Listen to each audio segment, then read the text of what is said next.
तो कैसा म्हणावा भला, अमृत सेविताची पावला मृत्य राहू. इथपर्यंत झालं. मला मध्यंतरी एक सोमवार तिथे मी सांगितलं नाही, पण त्याच्याऐवजी ताईंचं प्रवचन इथं होतं. दासबोधच चालू होता आणि दासबोध म्हणजे आनंदाचा वर्षाव आहे हे आपल्या लक्षात आलं असेल.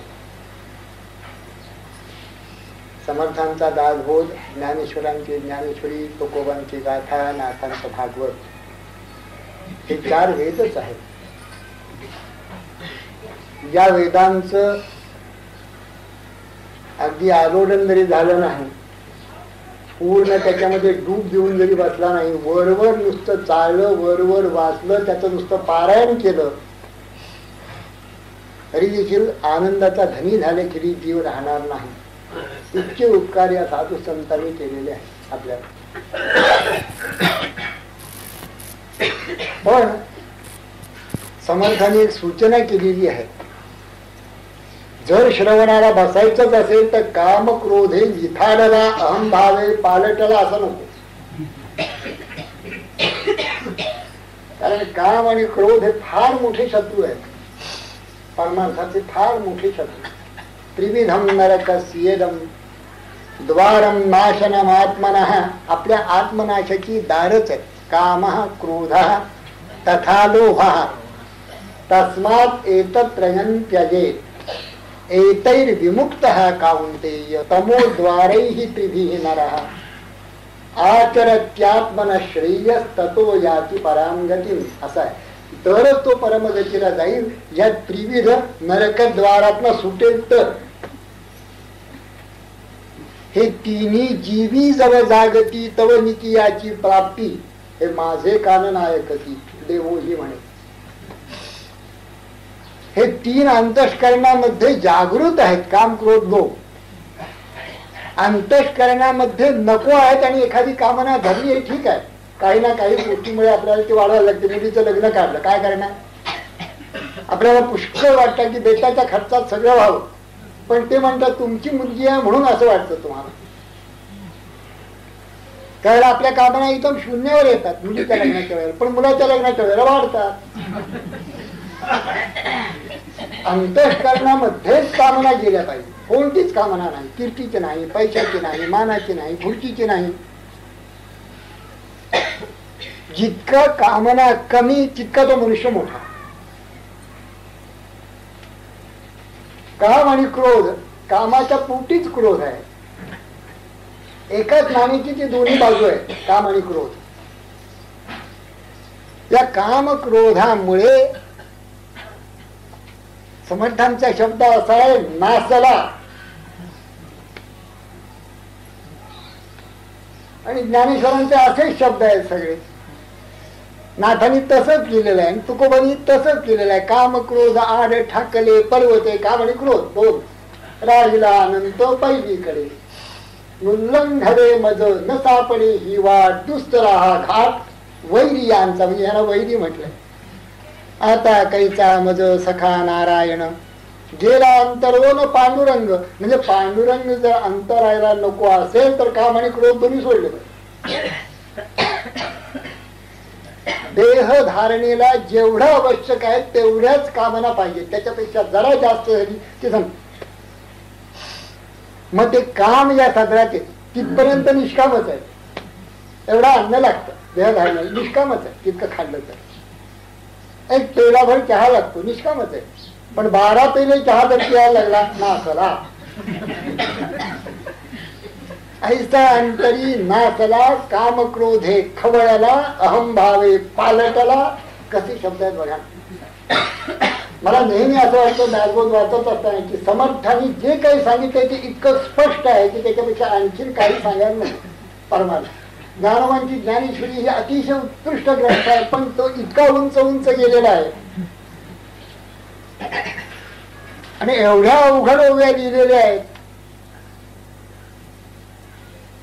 तिन्ही अवस्थांचे निद्वारे, उपाधी उपहिताकारे, भावा भाव रूप स्फुरे दृश्य देहे, ते आगमीची आत्मा, हे सगळे कळायला देखील किती अवघड आहे. म्हणजे जे तत्व सांगायचंय ते अशा भाषेत सांगितलेलं आहे त्यांनी.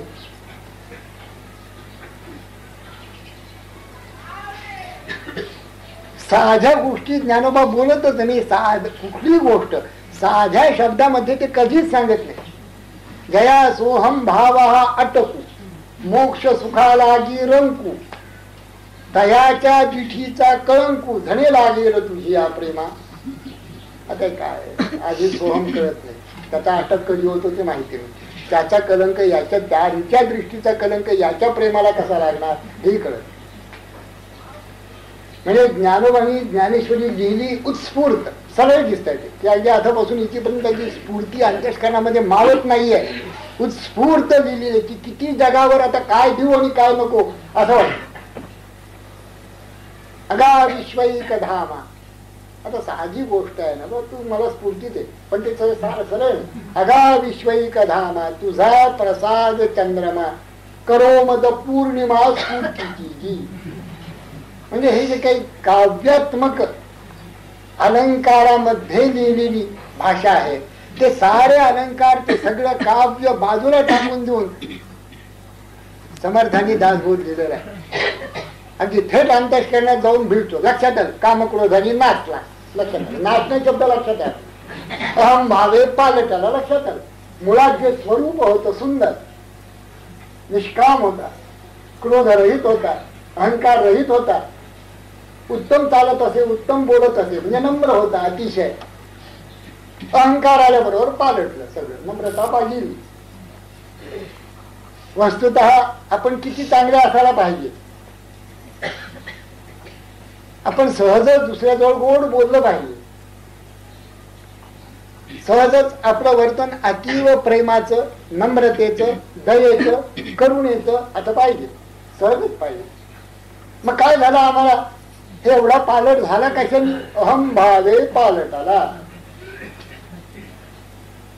अहंकार हा मोठा चमत्कार येते. नवल अहंकाराची गुठी, विशेष न लगे अज्ञाना पाठी, सज्ञानाच्या झोंबे कंठी, नाना संकटी नाचई. असं माझा प्रपंचाचे ओझे घेऊन म्हणे, माझे माझे बुडताही न सोडी फुंजे कुळाभिमाने. अहंकार असा फुंज आणतो, फुंज आहे, काहीतरी मी आहे त्याच्यापेक्षा खूप मोठा आहे अशी कल्पना या अहंकारी माणसाला येते.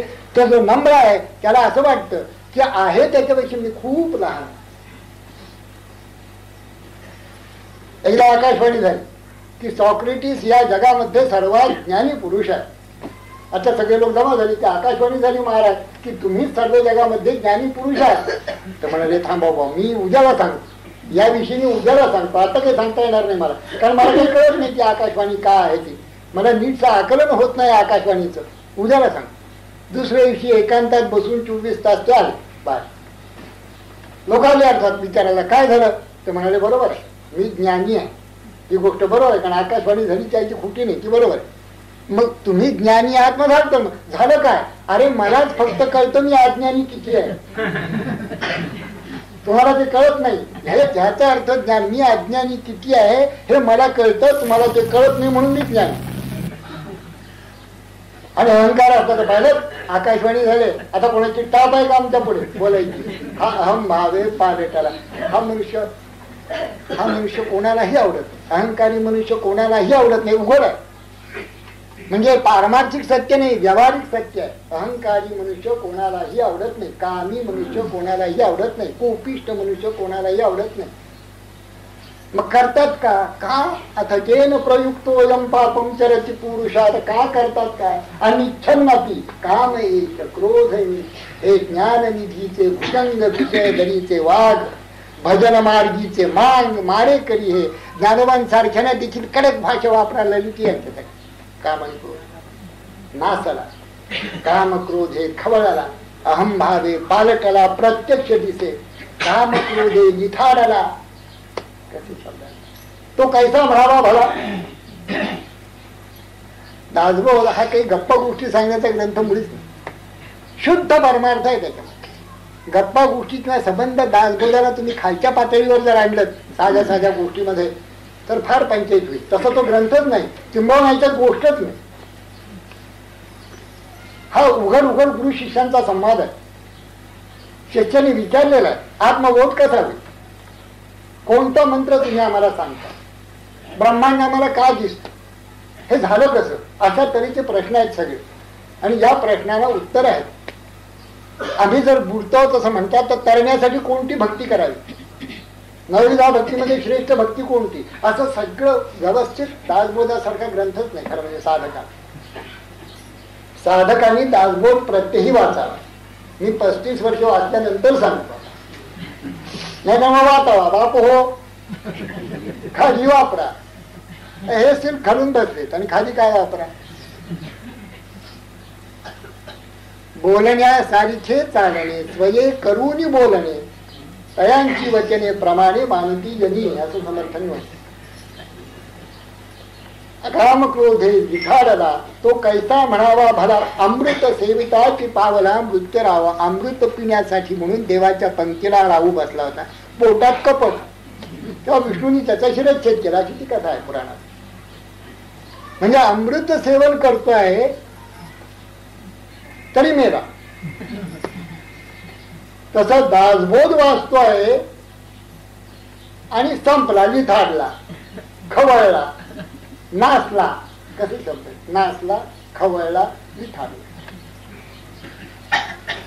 जसं ज्ञानेश्वरांनी हे भक्तांचं वर्णन करत असताना त्याच्या ठिकाणी हे अंतरी मजची मिसळ आहे, जे मजसीची निघटले, जे मीची होऊन आटले. उपासक मिसळले, निघटले, आटले, एकच झाले. आता आटले म्हणजे आता अगदी काही राहिलं नाही. मिसळलं म्हटलं म्हणजे कुठे ना कुठेतरी दोन पदार्थ आहेत एकमेकात मिसळले. म्हणजे जशी वाळवणी साखर मिसळलेली साखर खाते तसं काहीतरी. मिसळले, निघटले म्हणजे संबंधित झाले, अगदी जवळ आले, पण आटले आणि मग उपास. हे जसे सांगता येईल तसंच इथे आहे बघा. नाचाला, खवळाला, लिथाडा. आता याला भाडा कसा म्हणायचा. असा मनुष्य श्रोता म्हणून जर उपस्थित झाला तर त्याचा काही उपयोग माझ्या ग्रंथाचा नाही, असं त्यांचा म्हणण्याचा भाव आहे. असा मनुष्य परमार्थ करायला लागला, काय उपयोग आहे.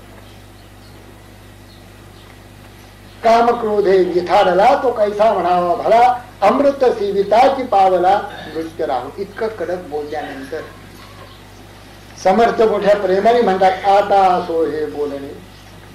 असो जसं मोहाचा मोघ कर्माणू मोघ ज्ञाना विचेतसा याच्यावरचं वर्णन केल्यानंतर असू दे. आता जिभेला जिथे विश्रांती मिळेल ते साधूंची कथा तुला सांग.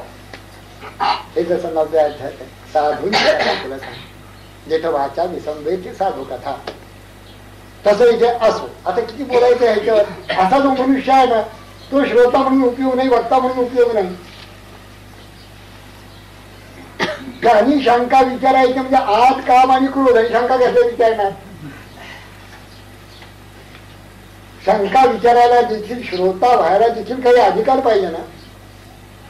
खरं म्हणजे श्रोते असं पाहिजे की जे प्रसंगी वक्ता याचेही वक्ते, असं त्यांनी वर्णन केले समर्थन. असे श्रोते पाहिजे.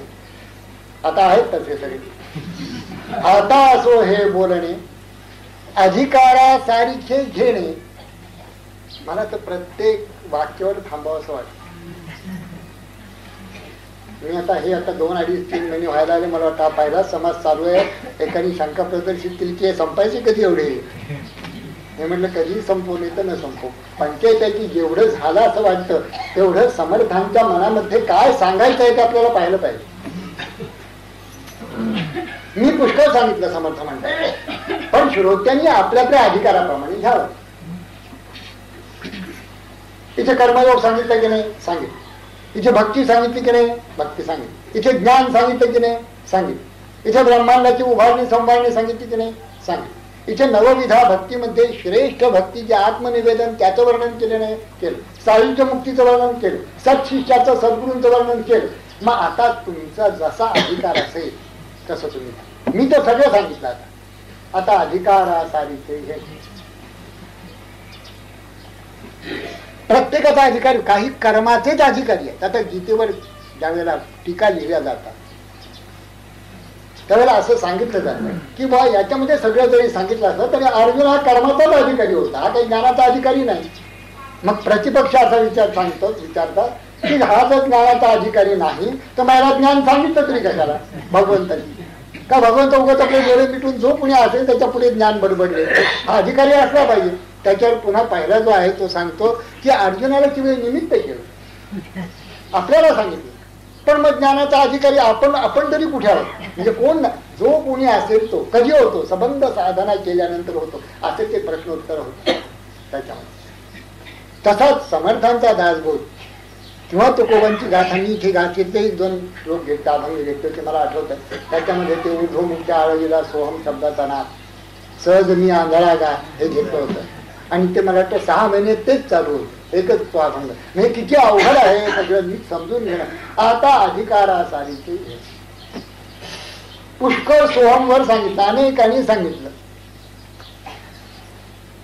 सोहम हंस स्वानंद घन संबंध या समर्थांच्या दासबोधामध्ये अत्यंत पवित्र अशा त्यांना वाटणाऱ्या ज्या ओव्या आहेत त्याच्यामध्ये ही एक ओवी.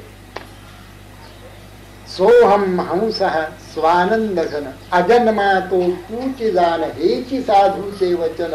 किती ठिकाणी हेची साधूचे वचन सदृढ धरावे. आपण 300 वर्षात किती सदृढ धरला असं विचारलं तर समर्थ म्हणते ठीक आहे, मी सांगितलंय सोहम हंसा हेच वचन आहे साधूंचं. सगळे सद्गुरू हेच सांगतात, पण तू आपला अधिकाराप्रमाणे घे, मार्गच नाही दुसरा. पुष्कळ जरी सांगितलं तरी अधिकारच जर नसेल तर त्याला घेता येणार नाही. वेदांत पुष्कळ बोल, त्यात वेदांताचा जो अधिकारी असेल त्यालाच ते कळेल. आता ब्रह्मसूत्र सगळी 555 ब्रह्मसूत्र जरी इथे भराभर म्हणून दाखवली, उपयोग काय? जसं डॉक्टर नसेल त्याला डॉक्टरांचं जे शास्त्र आहे मेडिकल सायन्स त्याचा काय उपयोग आहे? श्रोत्याला अधिकारच नाहीये. श्रोता जर तिथपर्यंत शिकला असेल, त्याला जर काही त्यातली माहिती असेल तर त्याला कळेल हे काय शास्त्र आहे ते. खगोलशास्त्राचे विचारजी जयंतराव नारळीकर येऊन उपस्थित झाले आणि त्यांनी खगोलशास्त्रावर किंवा असं आम्ही काय करतो त्याच्यावर आम्हाला काहीच माहिती नाही, ते गणित माहिती नाही, ते कसं काय काय नाही, आम्ही फक्त आव असून त्यांच्याकडे बघू. तसे श्रोते परमार्थाचे श्रोते बहुतेक आव असून बघत असतात. आता तुमच्यासारखे श्रोते वेगळे तिथे सैन्य झाले आहेत, ऐकून ऐकून याच्याशी तयार झाले त्यांचा निराळ. पण श्रोता हा श्रोता कधी होईल? दुश्चित जर तो श्रोता असेल तर काय होतं ते सांगितलं. चोरटे लोक घेऊन जाती 5 लक्ष माझे 2 जोडले. तेव्हा श्रोता देखील कसा असायला पाहिजे, त्याचाही अधिकार असायला पाहिजे. मग शेवटी सांगतात ग्रंथकार असो आता हे बोलणे अधिकाराधारीचे घेणे, परंतु पण एवढं तर कराल की नाही अभिमान त्यागणे हे उत्तम होतं. अहंकारी पालटच घडतो, मूळ स्वरूपामध्येच पालट घडतो. स्वरूपाची विस्मृती कशाने जर होत असेल तर या अहंकाराने होते. अहंकार याचा पारमार्थिक अर्थ असा आहे मी केवळ देहापुरता मर्यादित होणार, त्यामुळे सगळ्या क्रिया पालटतात. अभिमान त्यागणे हे उत्तमोत्तम. मागा श्रुती आक्षेपिले, आता हे बोलणं झालं सगळं ठीक झालं. मागा श्रुती आक्षेपिले जी ये ग्रंथी काय बोलिले ते सकळ ही निरूपिले संकळित मार्गे. संक्षेपाने सगळं मी तुम्हाला सांगितलं असं समजलं. आता प्रयोजन काय ग्रंथाचं, कसं करता लिहिलं, फळ काय त्याचं. आता श्रवण केली याचे फळ क्रिया पालटे तात्काळ तुटे संशयाचे मूळ एक करा. लोकांना फळ पाहिजे ना. ज्ञानेश्वरी वाचली, फळ काय? फळ आहे खळांची व्यंकटी ही सांडो तया सत्कर्मी रती वाढो, हे फळ आहे. मग जो जे वांचील तो ते लाहो प्राणी जात, याचा अर्थ काय सांगितला माझ्या. याचा अर्थ पुन्हा सांगायचं फार लांबलंच काय. व्यंकटी आपलं वाकडूपणा, आता वाकडेपणा म्हटलं तर पंचायत येते वाकडूपणा. व्यंकटी आत अंतर्गत असलेली वक्रता स्वभावातली गेली, सरळ झाला स्वभाव. सत्कर्मामध्ये प्रेम वाढलं, भूतांच्या मध्ये परस्पर स्नेहभाव निर्माण झाला, दुरिताचे चिन्ह गेलं, स्वधर्म सूर्याच्या प्रकाशामध्ये विश्वाकडे पाहण्याचं तंत्र आलं, ज्याला कोणाला आला असेल, मग तो जे पारमार्थिक इच्छा करील ती तृप्त हो. जसं ज्ञानोबानी आपल्या पसायदानामध्ये मोठं देणं मागितलेलं आहे. काय जे मला देशील ते हे दे, फळांची व्यंकटी सांडो तया सत्कर्मी रती वाढो, फार मोठं देणं आहे. मी त्यावेळेला आपल्याला सांगितलं होतं काय कशा प्रकारचं हे देणं आहे, कशा प्रकारचं हे मागणं आहे. तसंच समर्थांचा ही जी ओळी आहे, श्रवणाची ओळी आहे, ही तशाच प्रकारची ओळी. आता श्रवण केलियाचे फळ, आपण दासबोध श्रवण केला, 1 वर्ष 2 वर्ष 3 वर्ष 4 वर्ष, भाग्य आहे मोठं. दासबोध श्रवण केल्यानंतर त्याचं फळ काय मिळालं बरं? आम्ही दासबोध श्रवण केल्यानंतर आमचा बंगला झाला, पाहिलात का? श्रम साफल्य, त्याचं फळ नाही, दासबोधाचं फळ नाही. तुम्ही ज्या लांड्याला बऱ्या केल्या त्याचं ते फळ असेल एखाद्या, पण दासबोधाचं खास नाही. व्यापारामध्ये जे काही वेडावाकडे केलं, हे मिसळ ते मिसळ, बाटल त्या भावाने कापड विकलं, त्याचं फळ असेल. परंतु बंगला होणं हे काही दासबोध श्रवण केल्याचं फळ नाही. अथवा उत्तम धंदा उद्योग केला प्रामाणिकपणाने, पुष्कळ वर्ष केला, 5-25 वर्ष, त्याचं ते फळ असेल. तुम्ही हुशार डॉक्टर आहात, तुम्ही हुशार वकील आहात, तुम्ही उत्तम केसेस लढवल्या, त्याचं ते फळ असेल. पण दासबोध श्रवण केल्याचं फळ हे ना, दासबोध श्रवण केल्याचं फळ आहे क्रिया पालटे तात्काळ. म्हणजे समर्थांना असा अभिप्रेत आहे की क्रिया काही बरोबर नाही, या पालटल्या पाहिजे, त्या श्रवण केल्याने पालटतात, इतका अभिप्रेत आहे. क्रिया आपल्या ठीक नाहीये, आपली कर्म ठीक नाहीये. कोणत्या क्रिया आपण करत असतो बघा की ज्या पालटायला पाहिजे दासबोध श्रवणाने? 2 प्रकारच्या स्थूल मानाने क्रिया आहेत, काही पारमार्थिक आहेत, काही व्यावहारिक आहेत. व्यावहारिक क्रिया कोणत्या पद्धतीने चालले आहेत आपण पहा. ज्याच्यामध्ये प्रेम नाही, काय करावं? लग्नाला यायलाच पाहिजे होतं. खरं सांगायचं मी आधी का बोलवलं कोणाला ठाऊक, उगाच 5-50 रुपयाचा भूल भेटला आम्हाला बोलवं. ही क्रिया आहे, ही क्रिया आहे. व्यवहारात क्रिया ह्या अशा असतात. काय म्हणतात, तिचं लग्न जमलं, असं कसं जमलं? आमची मुलगी त्याच्यापेक्षा चांगली होती, खरं म्हणजे कितीतरी पटीने आमची दाखवली असती तर बरं झालं असती. ही क्रिया म्हणजे काय मनात आहे, काय बाहेर. काय म्हणतात, 200 रुपये पगार एकदम वाढला याला, कमी शिकले, कुठेतरी वशिला लावला असेल. ही क्रिया, क्रियेत मानसिक क्रिया, बौद्धिक क्रिया, शारीरिक क्रिया, व्यवहारातल्या क्रियेत देखील आणि परमार्थातल्या क्रियेत तिन्ही अंगाने क्रिया होत असतात. कोणाचंही भलं झालेलं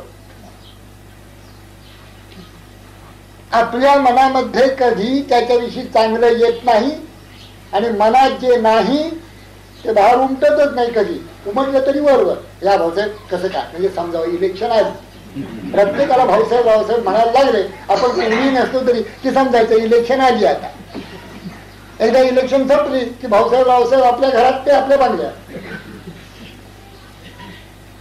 आपण कोणत्या प्रकारच्या क्रिया करतो, क्रियेचा उद्देश काय, कर्माचा उद्देशच काय, कोणत्या पद्धतीने कर्म केलं पाहिजे. कर्म अशा प्रकारे केलं पाहिजे की ज्यामुळे समाधान, तृप्ती, आनंद, शांती वाढेल. संबंध जन्मभर काय केलं पाहिजे, असं काही करा. ज्या क्रिया होतात त्याच सगळे करतात, तेच खाणं, तेच चालणं, तेच बोलणं, तीच आपली कर्तव्य कर्म, काय उद्योगधंदा असेल ते, नोकरी असेल ते, त्याच क्रिया सर्व मंडळी करत असतात. पण एक परम शांत होतो, तृप्त होतो, आनंदी होतो, समाधानी होतो, आणि दुसरा असमाधानी होतो, अतृप्त होतो, अशांत होतो. हे काय तंत्र आहे? क्रिया त्याच आहे. समर्थांनी त्याच क्रिया केल्या, तुकोबांनी त्याच क्रिया केल्या, ज्ञानदेवांनी त्याच क्रिया केल्या, नाथांनी त्याच क्रिया केल्या, स्वरूपानंदांनी त्याच क्रिया केल्या. ह्या क्रियेतला त्यांना समाधान मिळालं, त्याच कर्मामधनं त्यांना समाधान मिळालं, तृप्ती मिळाली, आनंद मिळाला. धन्य झालो असं म्हणायला लागले. आणि आम्ही तीच कर्म त्याच क्रिया करून आम्हाला अतृप्ती असमाधान का? ज्या योगाने समाधान वाढेल, तृप्ती वाढेल, शांती वाढेल असं त्या क्रियांचा मोहरा केला पाहिजे. असं काही केलं पाहिजे. ऐसे काहो न करा काही पुढे नाश नाही जा. विश्वंभरा शरणागत भूत जात बंधुनी. कर्म अशी का करत नाही की ज्या योगाने आपण अविनाशी आहोत असा बोध होईल. व्यावहारिक क्रियांचा मोहरा दिसेल. सगळ्याच्या सगळ्या समाधानाकडे वळवला पाहिजे ना. समाधान एवढे थोडं नाही. नरदेह प्राप्त होत नाही पुन्हा पुन्हा. समाधानच जर नाही. जेवढी कर्म आपण करतो त्याने जर असमाधान झालं तर आपलं जीवन व्यर्थ गेलं असं म्हणायला काहीच हरकत नाही. सगळ्या कर्मांचं फळ समाधान आहे, शांती आहे, तृप्त असायला पाहिजे की नाही. समजा 30, 40, 50 वर्ष कर्म केली, आपण तृप्त असायला पाहिजे. काय होतंय कर्मामध्ये की आपली अतृप्ती वाढते? काय होतं कर्मामध्ये आपली अशांती वाढते? काय होतं कर्मामध्ये आपली दुःख वाढत आहे? प्रत्येक जीव जर बघितला ना, सकाळीच कोणाला तरी म्हटलं, माझ्याबरोबर कोणतरी होतं, मी म्हटलं 40च्या पुढली जी व्यक्ती मला दिसत आहे तिची चेहऱ्यावर असं दिसत आहे की दुःखित आहे, असमाधानी आहे, काहीतरी हरवलेलं आहे, सापडत नाहीये असं वाटतंय. असं काय वाटावं बरं? जी कर्म झाली त्याच कर्माने ज्ञानोबा तृप्त झाले, स्वरूपानंद तृप्त झाले. पुष्कळ मंडळी अशी आहेत, संत मंडळी, शेकडो संत मंडळी, ऋषितुल्य मंडळी या समाजामध्ये आजही आहेत, ती सगळी तृप्त दिसतात, आनंदित दिसतात. आणि असे हजारो मंडळी दिसतात की जी त्याच कर्माने अतृप्त दिसतात, असमाधानी दिसतात. कारण काय? कर्म करत असताना, खात असताना, पीत असताना, बोलत असताना, चालत असताना कोणत्या पातळीवर ही सारी कर्म करायला पाहिजेत याच्याविषयी काही शास्त्र आहे की नाही? कोणती कर्म करायला पाहिजेत याच्याविषयी काही मर्यादा आहेत की नाही?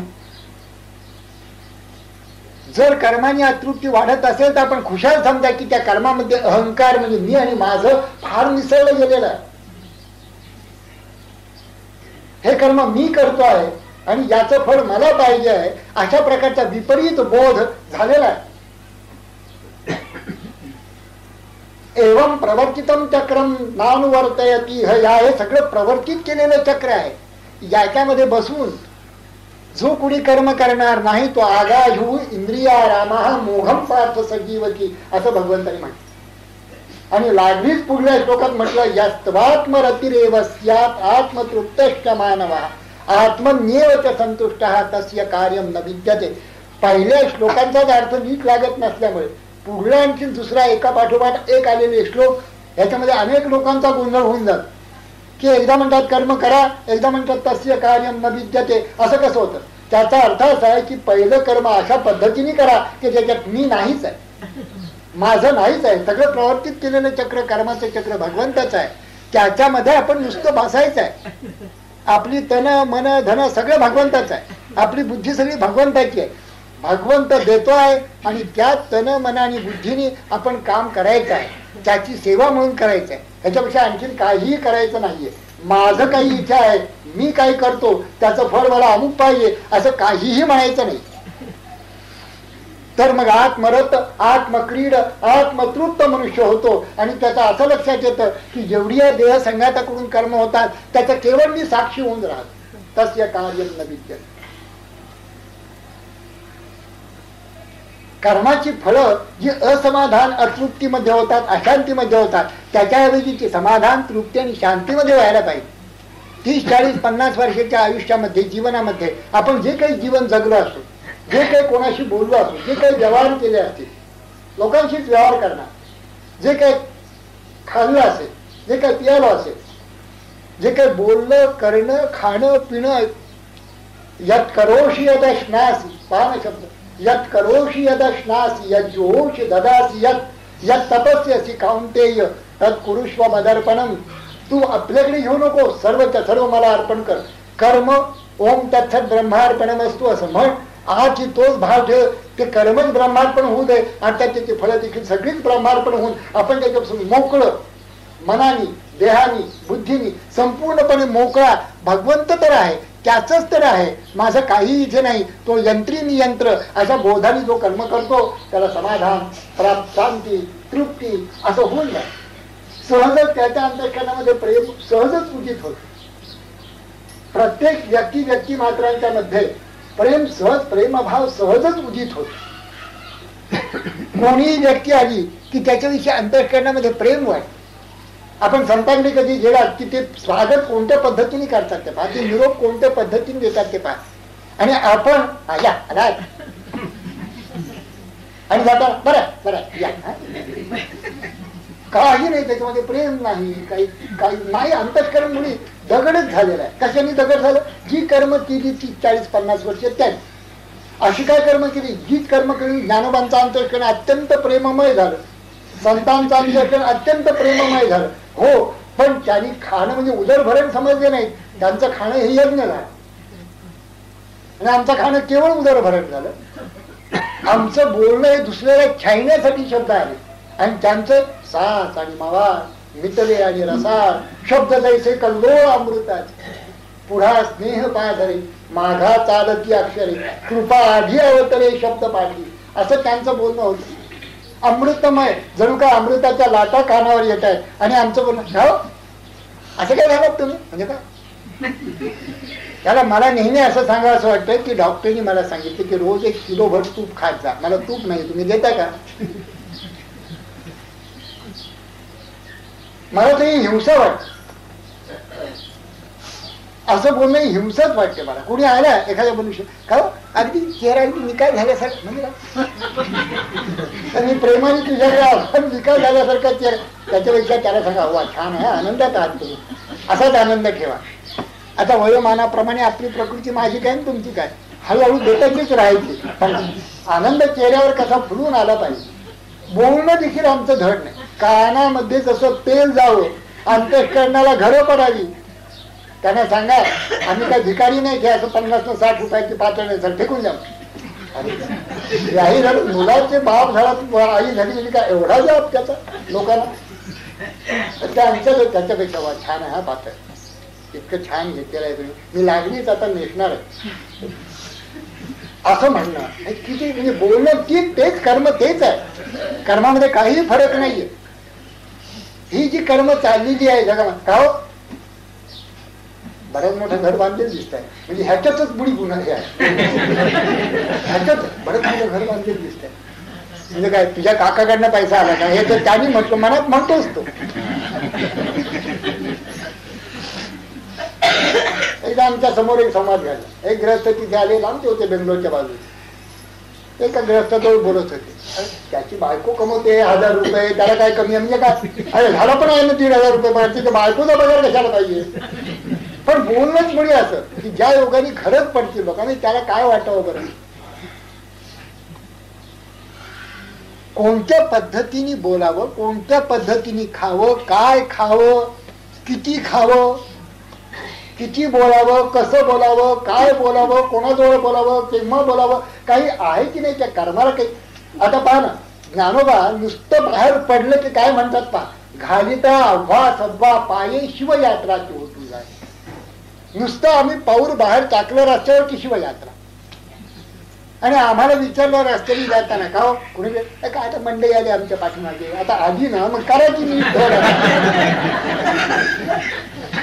ज्ञानोबांचं हे तंत्र कुठे कुठे त्यांचा बोध प्रत्येक कर्मामध्ये ते काय समजतात. बाहेर पाऊल टाकला अव्वा सव्वा पाहिजे म्हणजे कसंही आपण बाहेर निघालोय का शिवयात्रेला चालतो आनंद. आता काय जे काही भेटलेलं भूत ते मानले भगवंत, हा भक्तियोग दृढ झालेला आहे अंतःकरणामध्ये. तेव्हा कोणी भेटो, कोणी भेटलं श्रीमंत असो, गरीब असो, अज्ञानी असो, सज्ञानी असो, आपला असो, करावा असो, मोठ्या नम्रतेने नमस्कार करणं, मोठ्या नम्रतेने बोलणं, हे देखील आम्हाला सांगायला पाहिजे का. या सगळ्या क्रिया आता पाळतायला नकोत का. कशाने पालटतील? समर्थ म्हणतात दासबोध श्रवण केल्याने पालट. क्रिया पालटे तात्काळ. आता तात्काळ हा शब्द देवाची एक बारी उभा क्षणभरी तसा आहे. कारण ही प्रकृती एकदम नाही पाळत. अहंकारी मनुष्याचा अहंकार जाणं अति कठीण, कामू मनुष्याचा काम जाणं अति कठीण. तर प्रमाणात आणणं हे सगळंच प्रमाणात आणणं अतिशय अवघड असतं. हळूहळू तात्काळ ह्याचा अर्थ तो तात्काळ म्हणजे या जन्म.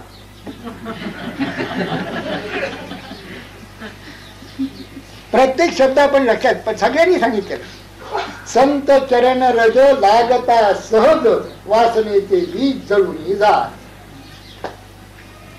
मराठ्यांनी सांगितलं अर्थवादात्मक विधान. संत चरण ते म्हणाले असं तेव्हा किती वेळा आम्ही कपाळ आपटलं, आमचं वासनेचं बीज तसंच आहे, ते जळून गेलंच नाही. आणि तुकोबा काय सांगितलं आम्हाला, वासनेचे बीज जळून जा. मी म्हटलं लागता सहज, याचा अर्थ जन्मभर तू प्रयत्न केलास वासना काढण्याचा तर निश्चित आहे. असं समजू नकोस की आपल्या एकदा कपाळ टेकलं की झालं का. आणि तेही कपाळ नीट टेकलंच का तू. त्या संतांच्या विषयी देखील संशय घेऊन टेकलं की असेल ना हा संत, खरंच हा संत आहे का. लोक म्हणतात, आमचे शेजारचे नानासाहेब म्हणाले हा संत आहे म्हणून आम्ही आलो. तर आम्हाला माहितीच नव्हते हे संत आमच्या पलीकडे राहतात, पण आम्हाला काय माहिती आहे, ते आमच्यासारखीच दिसतात, खातात पितात बोलतात चालतात, तसे बरे आहेत ग्रस्त इतकंच. पण हा संत आहे तसं काहीतरी पदवी ह्यांना द्यायची का असं म्हणून नानासाहेबांच्या बरोबर श्रवणाला आले. आणि नानासाहेबांनी डोकं टेकलं म्हणून याने टेकलं. आता ह्यांची कशी वासनेचं बीज जायचं सांगा. ज्ञानोबांच्या तिथे जाऊन देखील जर लोळण घेतली नाही, असा जो आभागी जीव असेल की तिथे गेले आणि काय हे नाही सगळं जरा लॅपटॉप बिपट कोटाची बिघडता कामा नाही का असा नमस्कार देता नाही, अजून असा करत नाही ते बरं आहे. हॅलो ज्ञानोबा, या क्रिया सगळ्या पालटायच्या, व्यावहारिक क्रिया पालटायच्या कशा.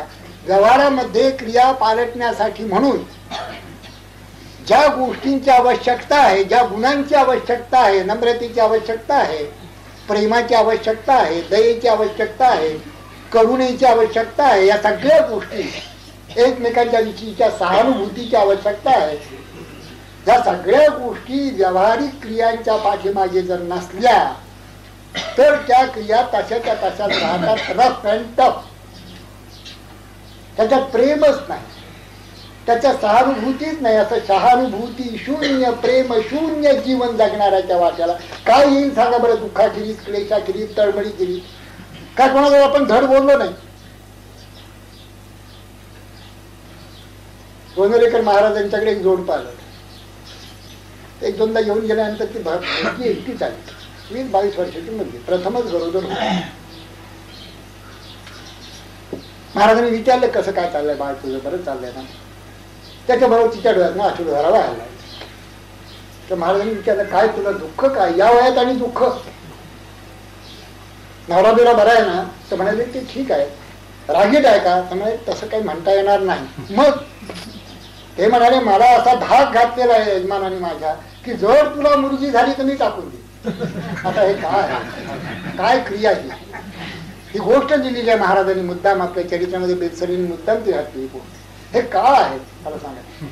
जर तुला मुलगी झाली तर मी तुला टाक. त्यावेळेला बायकाने टाकण्याची सरसह पद्धत होती. आता बायका टाकते कुठेतरी त्याचं ऍक्शन व्हायलाच पाहिजे. एकदा तुम्ही ह्या बाजूने ठरलं आता त्या बाजूने ठरायलाच पाहिजे असं माझं मत आहे. एरवी पुरुष वर्ग सुधारणार नाही. काय झालं असेल सांगायचं म्हणजे तेव्हा महाराजांनी म्हणजे त्याला प्रथम मारला पाहिजे जोडे. महाराजांनी त्याला जोडीने मारलं पाहिजे प्रथम. पण काही काळजी करू नको तुला मुलगा होईल. मग पुढे मुलगा तिला झाला पण नशीबच म्हणायचं आहे तिथपर्यंत ती धोरणीलाच लागली ना. काय ही क्रिया सांगा. काय ही सहानुभूती शून्य काय नाही. केवळ स्वार्थाचा विचार.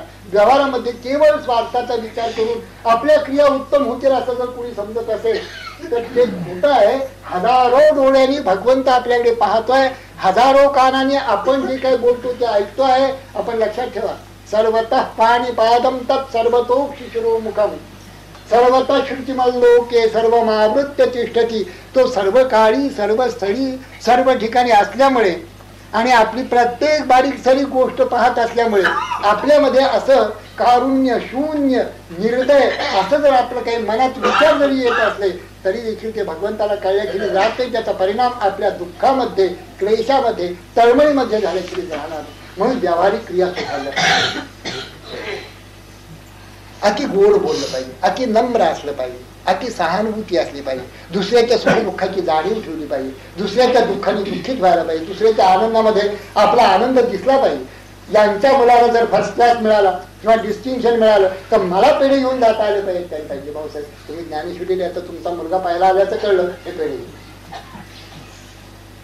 तर त्या ऐकण्याचा फायदा आहे. व्यावहारिक क्रिया पालटतात, पण पारमार्थिक क्रिया कशा पाळतात हे फार चमत्कारिक झाले. आता जो पारमार्थाचा जो बाजार दिसतो आहे, या बाजारामध्ये ज्या काही क्रिया चाललेल्या आहेत त्या क्रिया आपल्या व्यवहारातल्या क्रियेपेक्षाही भयंकर आहेत. म्हणून त्या क्रिया कशा पाळतायच्या ते मी पुढल्या सोमवारी असं सांगतो.